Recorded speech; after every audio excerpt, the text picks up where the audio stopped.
Hi, everyone. Thanks for listening to the Founder Spirit podcast. I'm your host, Jennifer Wu. In this podcast series, I interview exceptional individuals from all over the world with the Founder Spirit, ranging from social entrepreneurs, tech founders, to philanthropists, elite athletes, and more. Together, we'll uncover not only how they managed to succeed in face of multiple challenges, but also who they are as people and their human story. The following episode was recorded during the 2024 Vilar Summit held by the Vilar Institute, where I recorded several short interviews over a period of 3 days. The Founder Spirit podcast is proud to be a partner of the Vilar Institute, a nonprofit foundation focused on accelerating the transition to a net zero economy and restoring planetary health. I saw my first tiger and leopard by the time I was 2. I was tracking tigers when I was 8. I was learning to set up camera traps. But I also saw very closely the conservation challenges of trying to support people while trying to protect wildlife in India. When you run an organization that has a remarkable legacy, I think there's a responsibility to celebrate the legacy, but yet you have to be careful not to get consumed by it. The challenge and the frustration, I think, for anybody in the environment space is that it's so overwhelming, yet that optimistic spirit has to emerge, and let's not get consumed by pessimism and frustration, because us not doing anything is not an option. Joining us today is Dr. Krithi Karanth, CEO and Chief Conservation Scientist at the Center for Wildlife Studies in India. A conservation biologist, Krithi's research spanning 25 years encompasses many issues in the human dimensions of wildlife conservation. As a storyteller, her work has been covered by over 250 media outlets and featured in 3 award-winning BBC series, as well as documentaries by CBC and PBS. Among her many awards and recognitions, Krithi has been designated as a grantee and an explorer by the National Geographic Society. She was also named one of Women of the Year by Elle India and Vogue India, as well as a Young Global Leader by the World Economic Forum. Just how can we mitigate human-wildlife conflict and promote conservation and peaceful coexistence? Well, let's talk to her and find out.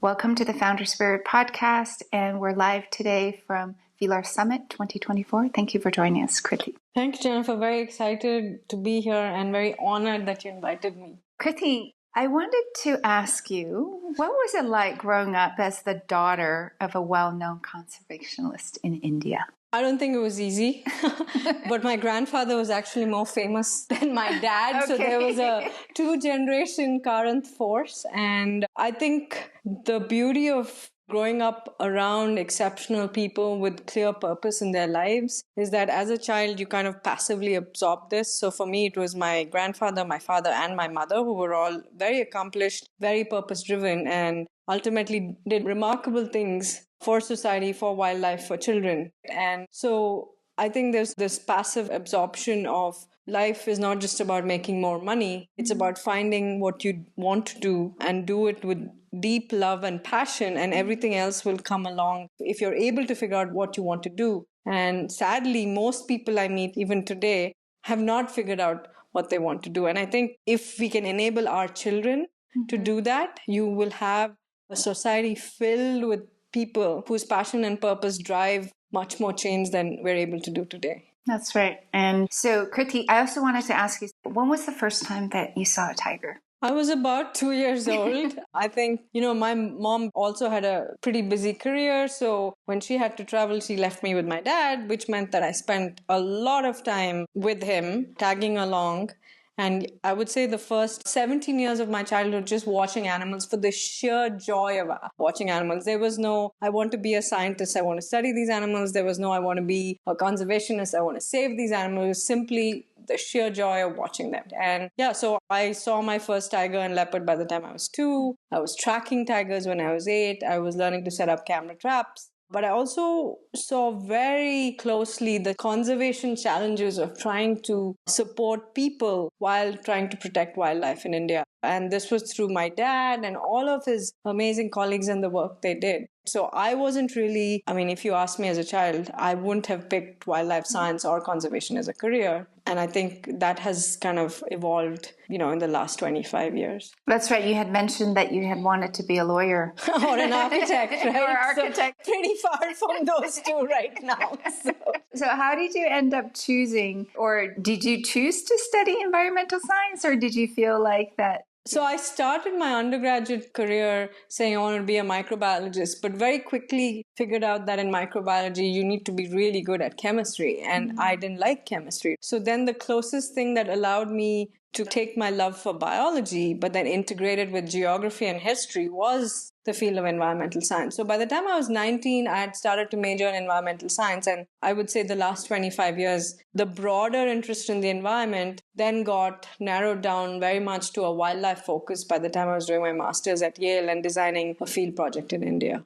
Right. So the mission of the Center of Wildlife Studies is to safeguard and conserve India's rich and diverse wildlife heritage. And it's also part of your family history or family legacy. Can you tell us a bit about the founding story of this organization? How did it come about? So in 1984, my father transitioned from being an engineer farmer to wanting to be a wildlife biologist. He got some training in the US and then came back to India and set up this nascent Indian NGO called Center for Wildlife Studies with literally 1,000 rupees that I think my grandfather loaned him or something. So I think in a world where we focus on startups and evolution of lots of new organizations, which is important, I think there's also deep value in organizations that have survived for 20, 40, 100 years. And so when you run an organization that has a remarkable legacy, I think there's a responsibility to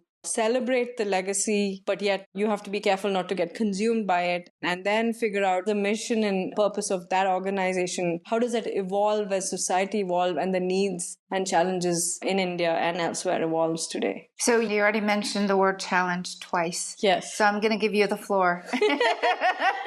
So I think if you look at sort of how the world views nature today, there's a lot more people that care. There's a lot more children that care. There are a lot more adults that care. People want to conserve nature. So I think there's the much broader public support and recognition that environment is a key actor in the world. And there's a lot more money than, say, 1984 or the 1950s. But I think the scale of the challenge has also gone up. You have a lot more people dependent on land. You have a lot less wildlife. I mean, there's enough reports saying 60 to 70% of the planet's wildlife is gone now. So are we going to be a society that values nature and wildlife particularly and make sure that we set up enough safeguards in place, or are we going to be content just having animals in zoos and just going to see zoos and a few curated parks and saying that's the extent of nature we as humans will tolerate? Right. It's interesting because you and we had talked about what wildlife was like in India back in the 1900s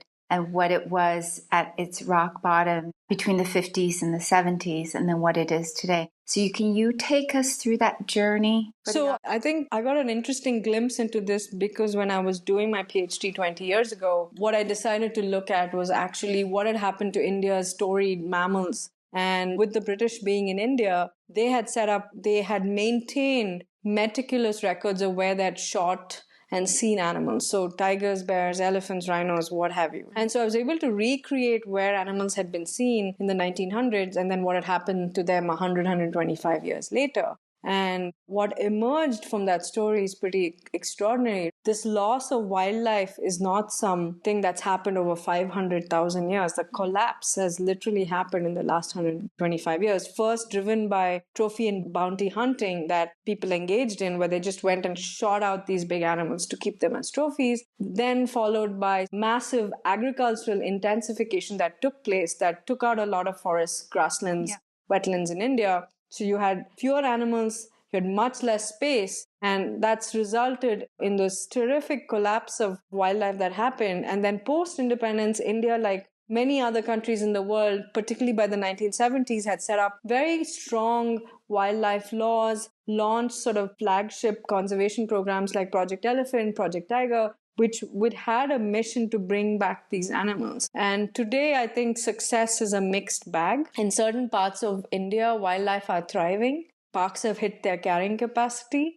In certain parts of India, wildlife are completely decimated. And so the challenges are where it's decimated, what do you need to do to bring back wildlife? And then places which are saturated, you're seeing new emerging threats like human-wildlife conflict becoming a really big issue because there's just not enough space in these highly packed parks with animals like elephants and leopards and tigers moving out and running into people and causing conflict. So I really think in the next 20, 25 years, we're really going to have to figure out how you're going to rebalance this so that there is space for wildlife. For both humanity and the wildlife to thrive. Yeah, absolutely. Yeah. And in our conversation earlier, you had mentioned that the population of India has basically grown like 500%, right, over the last... Yeah, it's a six-fold growth between 200 to 250 million people in the 1900s to now 1.4 billion people, right? And we have to remember, of that 1.4 billion people, 800 to 900 million still live in abject poverty, maybe landless, or hold very, very small pieces of farmland, still don't enjoy the benefits that middle class and wealthy Indians do. So there is a disconnect between,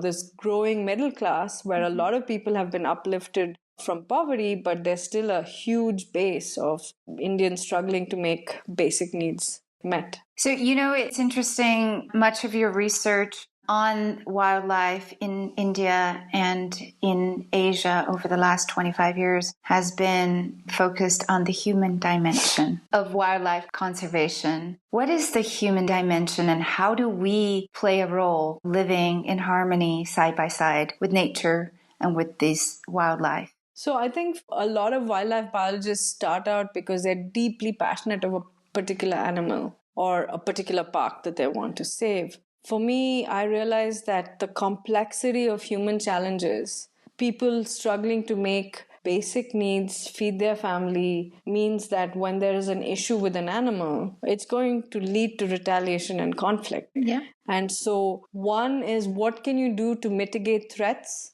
so that people don't harm wildlife? And the second piece being, what can you do to create opportunities? So, for example, I think even today, the potential of wildlife tourism in India there's a lot more we can do where tourism opportunities can be created to benefit local communities. And I think it is this sort of push and pull thing where you have to incentivize, improve people's lives, give them economic opportunities that directly benefit them. That is going to make them realize that, when you live next to the best parks in the world for tigers and elephants, there is a cost to it, but the opportunities we've created enable them to bear the cost. One thing that I think is really special about India is our general high cultural ethos and tolerance for wildlife, whether it's because we've had a lot of animistic religions, whether there's a lot of gods that somehow incorporate some animal in worship or in use or in prayer. And I think this cultural appreciation for wildlife and tolerance has really kept animals alive in a place compared to our neighbors where the very same animals are gone today. So how do you harness tolerance? How to foster cultural tolerance is almost as important as creating economic opportunities and other ways to support people. Yeah, I mean, the complexity of challenge of wildlife conservation, just from what I'm hearing at Vilar, and I'm sure that you are as well, whether it's climate change, whether it's biodiversity, whether it's the coral reefs that are dying, whether it's wildlife conservation. Fundamentally, it comes down to the human element. I mean, it's about the humanity and how do we live in harmony to prevent all these things from happening. I don't know if you have any insight on this, but I always think that the change comes within each of us individually. And it's sometimes difficult to realize that change when you're living in abject poverty, as you said. 800 million of the 1.4 billion people in India, that's over 50% that actually live in poverty. So they're not necessarily going to care about the animals. It's fascinating because of the work we do through our conservation programs. We're in a lot of villages, we interact with people all the time. And inherently, when you talk to people, there's just many of them just point blank say, These animals have been around as long as we have. They have a right to the space. The challenge for me becomes when a herd of elephants comes and wipes out my crop that I've been growing for 6 months, so I can't feed my family for the next 6 months or a year. That's when it quickly transitions from our wildlife to your wildlife, right? Yeah. And inherently, I think we're an amazing place where the gut instinct is not to shoot an animal or chase it, right? And I can compare this to lots of countries in Europe or in even North America where a wolf shows up after 40 years or a coyote or a lynx, and the first thing people want to do is go get a gun and shoot it, right? That is not the case in India, right? And I think that is something we need to really build on. And one of the ways we're doing it is really working with kids who live around these wildlife parks. We have a conservation education program that works with children between, ages of 10 and 13. We get them to understand our interconnectedness to nature, how lucky they are to live next to these amazing animals, and to change the narrative from conflict to coexistence. Yeah. And inspire kids to become stewards of these places. And I think it has to be done early. It has to be done with lots of kids, because they're literally the people living with wildlife are the ones who are going to pretty much take care of them, and determine the fate of many, many species. It's interesting. Yesterday there was the film. I don't know if you saw that, Valley of I saw, Bears. but this is this is your life. This is my life. I mean, it's bears, it's leopards, it's elephants, it's a whole bunch of species. But I do think a lot can still be done. We have another conservation program which addresses conflict, where it is a toll-free number. You call us for help. Our staff arrive on the scene. We are now working in 6 different parks in India. We've helped you file the compensation claim with the government. But the money doesn't come from us. The money comes from government. And it is the fact that you're helping people, whether they've called you once in the last 8 years or they've called you 50, 60 times, right? And we're able to respond. And I think that's where the confidence builds in these communities, that you as an outsider are not just coming for the animals, you're coming to help people. And all it takes actually is one person to care. Yeah, and one person who shows up and again and again. And we have 19 staff that covers 6 parks in India. And we're hoping to scale this to over 100 parks. And it's not very, resource intensive. It's a simple, pretty much everybody has a cell phone. They can call for help. And it is the showing up every single time and helping them resolve it or cope with it is what's going to make a difference. And that was my takeaway actually from watching the film, is that it just takes one person to care, and then they can inspire other people to join the journey with him. Yeah. So that was quite significant. And it's also just a beautiful, beautiful story. I'm sure you have a beautiful story as well. And it's been well documented in the BBC documentary about the Big Cat's Diaries.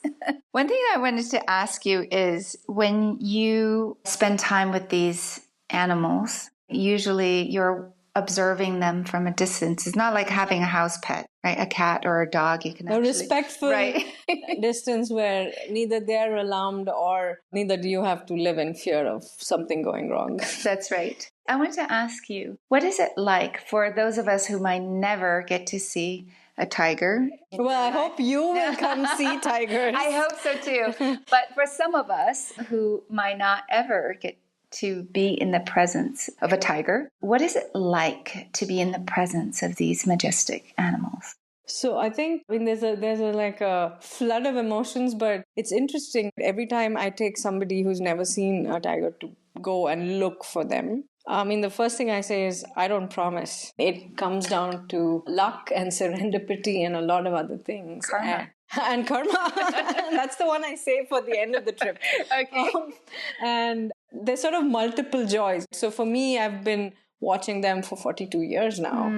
And every single time when there's a possibility of seeing a tiger, which is you first hear the alarm calls, then out of nowhere, this cat will emerge. And if you're lucky, you get to watch it for 15, 20, 45 minutes, which happens a few times. Most of the time you see it for 30 seconds or a minute and it's gone. But that one moment of seeing this animal, literally like the adrenaline rush, and it just replays in your head. And this is why I go to the field every month. This is why I hang out with my teams. And for me, it's not just tigers that bring that joy. I feel equally excited when I see bears or wild dogs or leopards or elephants. So it's a larger set of species for me. Right. And it never gets old. It never gets boring. And the thrill of, will I see it again? Or was this it? And I've seen many people the first time they've seen this animal. And for the rest of their lives, they talk about it. Yes. And usually the first thing people come up to me and the first story is, I was here and I was doing this and this is how I saw my first tiger. And everybody wants to share that when I saw a tiger story, which is pretty special. Yeah. I don't know how many animals invoke that. Yeah, I think it's that sense of awe, right? Yeah. That you're in nature, completely vulnerable, and you're in the presence of this animal that could basically kill you. Yeah, but they most often don't. Right, but they don't. It's so spectacularly beautiful. And you just truly one of nature's most perfect creations. And you're often just left speechless. Going back to karma and serendipity, I was at Yellowstone Park 2 or 3 years ago, and it was super hot. And I remember visiting it as a teenager. The summer actually in Yellowstone was quite cool, and I had to wear a jacket. And when we went back just 2 years ago with my kids, it was really hot. So change is happening. Yes, change is definitely. And I was really shocked 30 years later. And then I remember on the second to the last day, I said to my husband, I said, we haven't seen a bear yet, Literally, we haven't seen a bear. He's like, forget it. It's like 30 degrees Celsius outside at noon. Bears are not going to come out. I was like, yeah, I think he's right. And then the next day, we were in a remote part of the park, and we were just pulling out from a parking lot, and there was a female bear that crossed the road literally in front of us. And then we all jumped out, of course, and the bear, she moved slowly because it's super hot. And we just stayed with her for about 2 or 3 minutes, and then she was gone into the woods. And I'm like, you know what? She heard my call. It's 11:30. It's almost noon. It's super hot, but she heard me, and then she came out. This bear moment will forever come back in your mind at all kinds of times. And I think that's very re-energizing, and I think good for most people to see. Yeah, I mean, I really believe in karma, and I'm a very spiritual person. So I like to think that I put out an intention. I called the bear, and the bear let her. I could not believe it. It was amazing. I mean, I've had moments like this with many animals, and if tomorrow it happened, I'd be so thrilled, right? It is what it is. And it always makes me think how small we are and why humans now dominate this planet, because we're actually quite vulnerable. I mean, these animals are, magnificent animals. And there was a writer who coined this spectacular term calling us the God species, right? And in some sense, we are directly or indirectly deciding the fate of millions of other life forms. And that's where I think these moments spent in nature really have you reset your internal compass on the value of human and non-human life. And all life matters. Yes. And you also create that connection. You get the sense that we're all connected, and that sense of awe and being in the presence. And we were all designed differently. I mean, humans have some advantages, tigers have other ones, elephants have different ones. And appreciating these multiple models and designs in nature that are just there. Right. And each one created to perfection in its own right. And, what gives you the authority to wipe all the other designs out. And is there a wildlife that you have connected with personally in observing them? For me, it's as much about being in wilderness as it's great when I get to see the animals. There's just this crazy rush of hormones and emotions at the same time. But I'm equally content just sitting in a place, places like Villars, places deep in the tropical forests of India, where you're just sitting in nature and letting the sun shine, a few leaves rustle, and taking in a breath of air. And I think that inner peace and calming of the mind that takes place, if you allow these moments to appear in your life, they're priceless. So it's more about being than doing. But I think when you do a lot, you need moments where you are just being. Yes. So you can rebuild and recenter and go back out and do, right? And I think that combination is needed. Right. And I also think that we often mix up our identity with our job title, and that is related to what we do, not who we are, which is being. You had mentioned that success is a mixed bag right now for you. Can you tell us some of the successes that you've had in the past? I think early on in my career, maybe I thought success was having a whole bunch of scientific papers published with my name as the first author. But I am very clear, at least for the last 9 years, that's not the case. Being trained as a scientist, you're kind of brainwashed into thinking that's pretty much the mark of success. And about 10 years ago, after I moved back to India, I started to get very frustrated that most of the science just sits and is not applied, is not used. And my own research focus has always been very applied. But the frustration was it's not really having impact on either helping people or helping wildlife. And so there's been sort of a concentrated effort on my part to take the science and design, we've now had 5 different conservation programs at the Center for Wildlife Studies. I call them my wild babies. So Wild Save, Wild Chale, Wild Surakshe. Yeah. There's a whole suite of programs that empower communities and enable people and inspire kids and help people overcome challenges with wildlife. And that has been a lot more gratifying. But I'm constantly looking to see, yes, you have a good program. The next logical step is to scale it. But sometimes you have to recognize that maybe it doesn't need to be scaled. Sometimes it just stays a localized thing. And for me, the challenge is, can you have impact much larger and wider and deeper? Mm-hmm. And there's things you can do as an individual, things we can do as Center for Wildlife Studies. But really now the focus is on, can we build partnerships with other individuals, other organizations, where we may not necessarily be the ones doing the work. We're happy to share knowledge, learn, and empower other groups of people. And I think that's when true impact happens, when lots more people start to use things that are working. And so the challenge and the frustration, I think, for anybody in the environment space is that it's so overwhelming. It's easy to be pessimistic about stuff. And so what can you do as one individual and one organization? And I think we can pull off some spectacular wins, but find those meaningful partnerships and find those meaningful donors who really care and will ride with you through the ups and downs. And then where would you like to see the Center for Wildlife Studies 5 to 10 years from now? What is your vision for the future? I think CWS, we're unique because we do good scientific research that's applied to conservation impact. And we're sitting in this unique space where the science actually leads to conservation action. And so I would like us to be the place that people come for learning and also innovating and trying new things. Maybe not all of them will work, and recognizing that some of the stuff will fail, but the ones that work, where do we take it out to? And yes, we may be based in India, but I see that a lot of the work we do is very relevant to the rest of South Asia, to Africa, and maybe even in Europe and North America, where there are large animals. So I think the uniqueness is the fact that you're trying to build this coexistence piece between large wildlife and people. And wherever there's large wildlife, which is all continents on the planet, I think there's lessons to be learned both ways. There was a panel which you moderated yesterday. And so in your opinion, how can we advance system change through scientific research?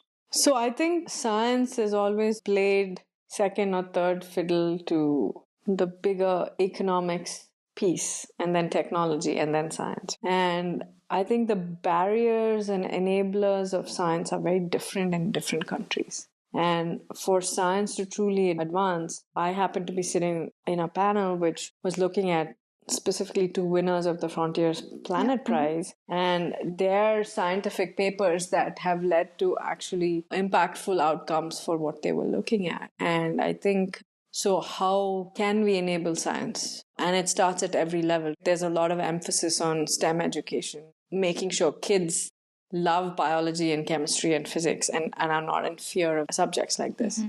And then all the way through, when you hit higher educational levels, you see, particularly in graduate school, I would find that a lot more women would be getting masters and PhDs, but post getting that degree, they would drop out from being scientists because of trying to balance other things in life. And so what are the enablers that allow people to explore science at a young age? What are the enablers that allow people to do science and do science in different contexts? Most people who are studying science are kind of brainwashed into thinking that you have to be a professor in a university to be doing top-notch science. I strongly disagree with that, right? Because there are government scientists, there are non-profit scientists, there are independent scientists, there are think tank scientists. That body of scientific knowledge comes from a very wide set of people. Yeah. And so how do you foster science? And then particularly in parts of the world which may not have a long history of doing science, how do you build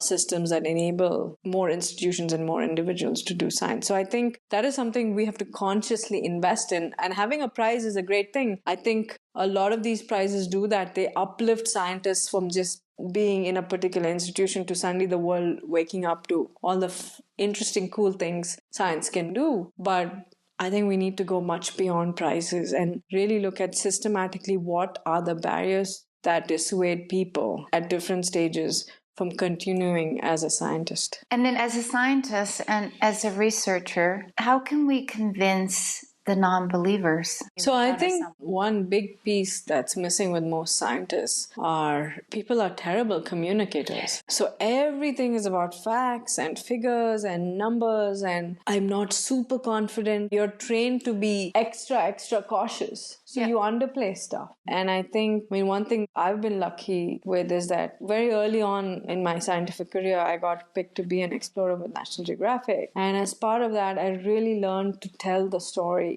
of whatever piece of science I wanted to communicate. Mm-hmm. And I love working with filmmakers, with photographers, with musicians, with artists, because I think creatively bringing out science can actually have far more impact than a scientist bringing out science. So I think one, just really improving how you communicate the value of the work as simply as possible. Mm-hmm. And then finding partners who are supremely talented and way more creative than you are to help you communicate that story is really, really needed. That's right. So here at Vilar, we have the Dutch artist. He's amazing, right? He's just, when you see that video of how tree networks, it stays in your mind. You're never going to forget that, right? And we've been lucky, even at CWS, we've worked with artists to put out children's books. Mm-hmm. We've made award-winning documentaries on very small budgets with independent filmmakers that have gone to the best wildlife film festivals in the US and UK and won against the big blue chips. And we've partnered with the National Geographics and the BBCs to tell the story. So I think no amount of storytelling is enough. And all scientists need to learn to communicate that much, much better.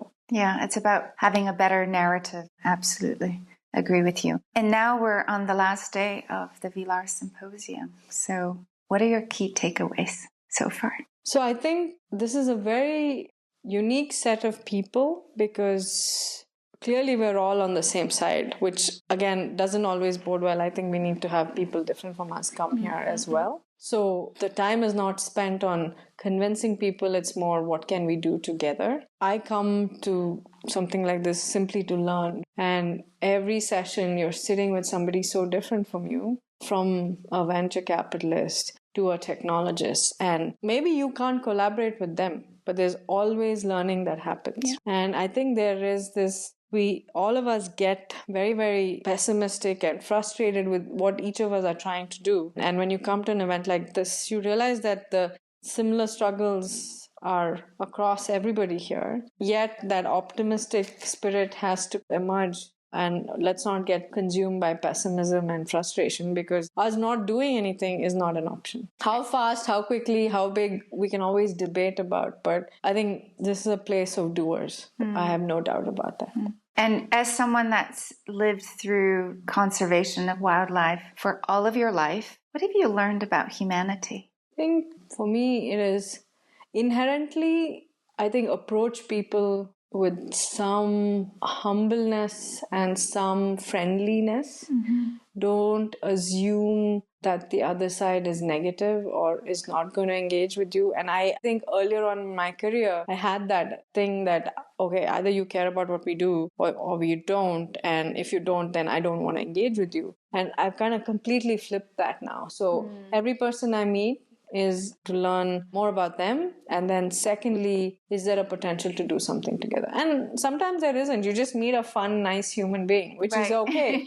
But there are these magical moments where you realize that you've met somebody, you can collaborate and do something that you never thought was possible. Yeah, having empathy and having compassion is really important. And acknowledging failure. We don't want to acknowledge failure. I think with this progress, success, what next, many things are not going to work, and it's okay. And I think at least with our kids, that strength of purpose, but combined with try lots of things, it's okay if most of them don't work. And I think that's really needed. And to the next generation, are you looking for your kids to take over the CWS one Not day? at all. All I'm looking for is both my daughters to find what they love to do, and whatever that may be professionally, learn to be independent. And that's pretty much the only expectations that I have. And as far as CWS, I think time will tell. I'm hoping we can build a fantastic second, third, fourth line of leadership, and that's what will continue to grow. And maybe